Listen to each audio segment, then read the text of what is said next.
رسول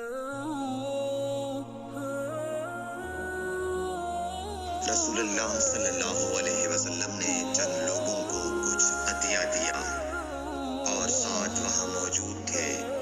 وہ کہتے ہیں کہ رسول اللہ صلی اللہ علیہ وسلم نے ان میں سے ایک شخص کو کچھ نہ دیا، حالانکہ وہ ان میں مجھے سب سے زیادہ پسند تھا۔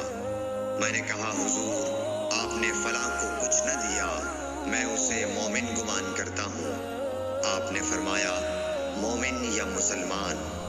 میں تھوڑی دیر چپ رہ کر پھر پہلی بات دہرانے لگا۔ حضور صلی اللہ علیہ وسلم نے بھی دوبارہ وہی جواب دیا۔ پھر آپ نے فرمایا کہ اے سعد، باوجود یہ کہ ایک شخص مجھے زیادہ عزیز ہے، پھر بھی میں اسے نظر انداز کر کے کسی اور دوسرے کو اس خوف کی وجہ سے یہ مال دیتا ہوں کہ وہ اپنی کمزوری کی وجہ سے اسلام سے پھر جائے اور اللہ اسے آگ میں اوندھا ڈال دے۔ صحیح بخاری حدیث نمبر 27۔